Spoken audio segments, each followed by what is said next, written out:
लोगो नांनानै नाथाय आथिखालाव गामि गफा गफा गावस्रानानै खुंफिननायखौ नुनो मोननाय जादों। बेनि बेलायाव मा फोरमायो? दा मोनसे समाव जोङो जे दिनैनिफ्राय 46 बोसोरनि सिगां जि दखरा हिसाबै जोङो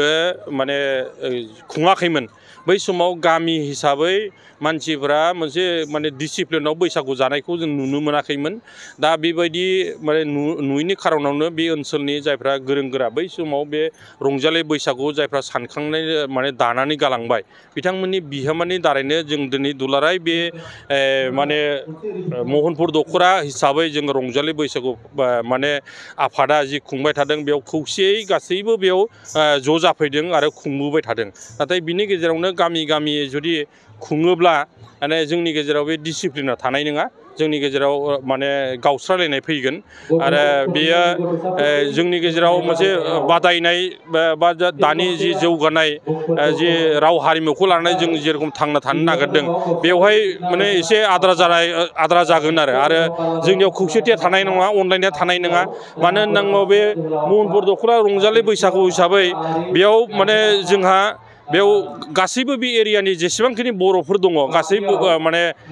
रंजालि बैसागु माने फालिग्राफोर दङ, बैसागु फालिग्रा गासैबो बेयाव ज' जानानै बेयाव खुंफैयो आरो। ओंखायनो बेवहाय खुनु गावस्रानाय जाहाथे लाबोआ बा गामि हिसाबै जाहाथे खुङा। गामि हिसाबै खुङोबा जोंनि गेजेराव गावस्रानाय फैगोन आरो होमबाना जोंनि गेजेराव इनडिसिप्लिना जाहैनो हागौ आरो।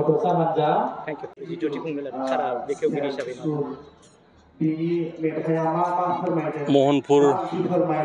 आन्सलिक रंजालि बैसागु आफाद बे आफादनि दैदेननायाव दिनै 46थि रंजालि बैसागु दिनै गेवलां जि माने बादायलायनाय बेखौ हाबाफारि बिथांमोना लादों आरो बे हाबाफारियाव साननैनि हाबाफारि जिहेथु दिनै माने मोसौ थुखैनाय बैसागु हिसाबै मोसौ थुखैनाय दिनै माने जागायदों आरो गाबोन 1 बैसाग गाबोन नैथि सान एबा गाबोन जोबथा सान आरो बे रंजालि बैसागु आफादा महनपुर हिसाबै थांनाय 46 माने बोसोरनि सिगां जिथु जाय बिथांमोनहा बै समाव दैदेनगिरिमोन बिथांमोनहा बै समाव एरियाखौ लानानै मोनसे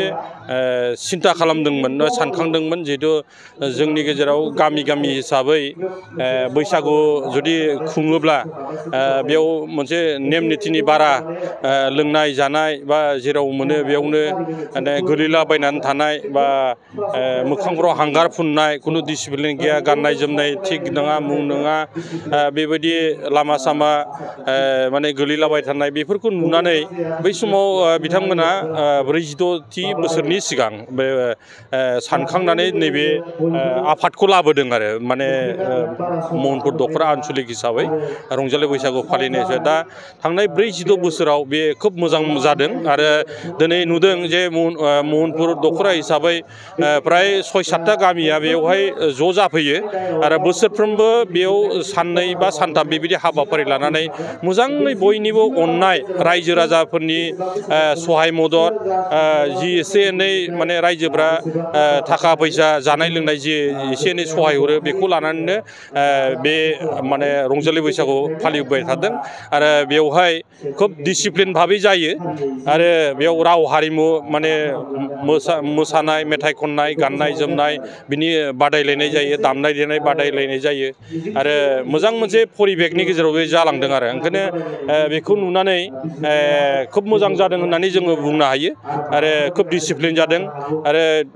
बेखौ नुनानै गुबुन गुबुन माने एरियाफ्रावबो दिनै बे जौस्राङाव लाबोदों। माने जौस्रां हिसाबै एरिया हिसाबै खुंनाया जों मिथिनायाव बर' हिसाबै बे महनपुरानो गिबि आरो बे महनपुरानो गिबि। बेनिफ्राय बिनि उनफ्रावहाय गामि गामियाव दङमोनब्लाबो दिनै फ्राय जौस्राङाव दिनै फैजोब्बाय। ओंखायनो जिहेतु जोङो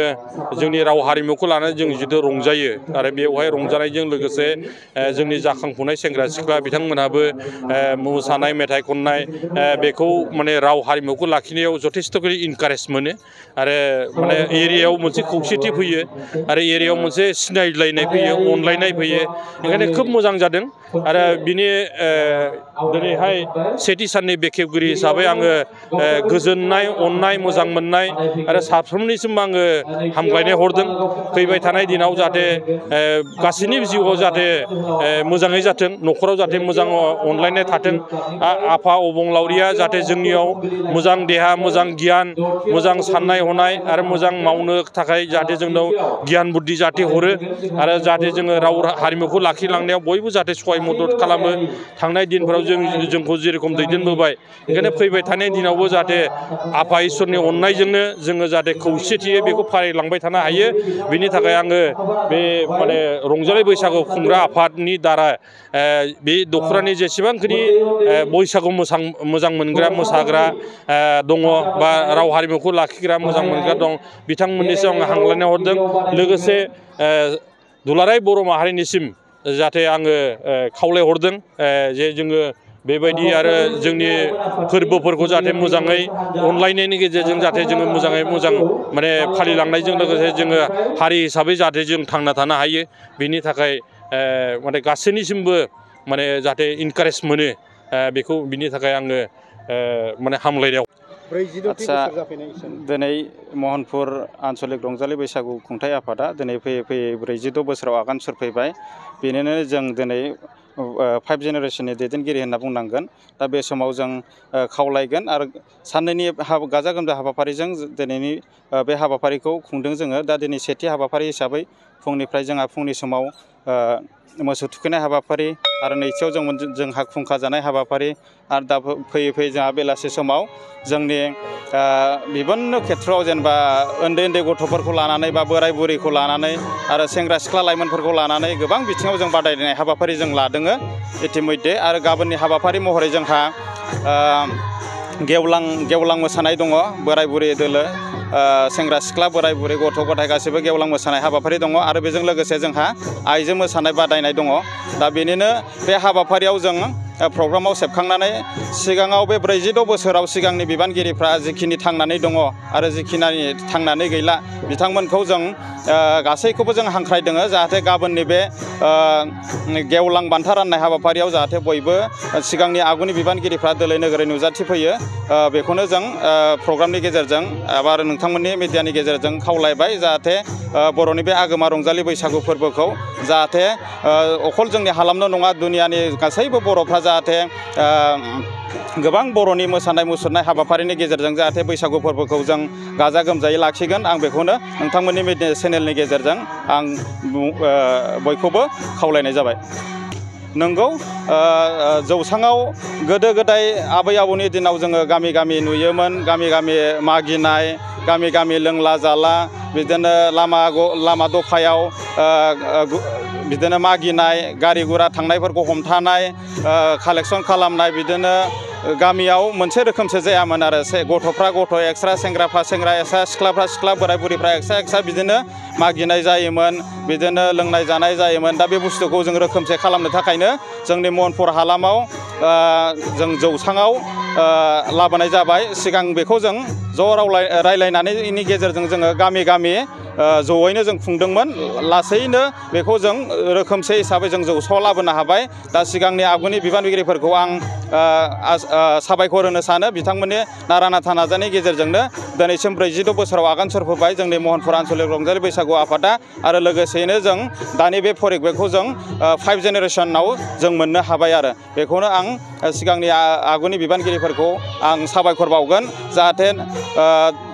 बिथांमोननि गोब्राब नाजानायनि गेजेरजोंनो दानि उन जोलैनि गथ'फ्रा दिनैनि बे जौसाङाव जों गोबां बिभिन्न प्रकारै जों मोसानाय आयदाफोराव जों बाहागो लानो हाबाय दा उन उन्दै उन्दै गथ'फोरखौ जों जौसाङाव गाखोहोनो हाबाय बिसोरनि पार्सनेलिटि डेभेलपमेन्ट गावनि मोसानाय गावनि गोबां खेथ्रआव जों गावनि गायथियाव गाव गसंहोनाय बे हाबाफारिखौ जों लाबोबाय थादों आरो आफाद हिसाबै उननि समावबो जों लालांबाय थागोन कम्पिउटार कर्सनि सोलोंथाइ लानो गोसो गुदुं सुबुंफोरनि थाखाय गोजोनथाव खौरां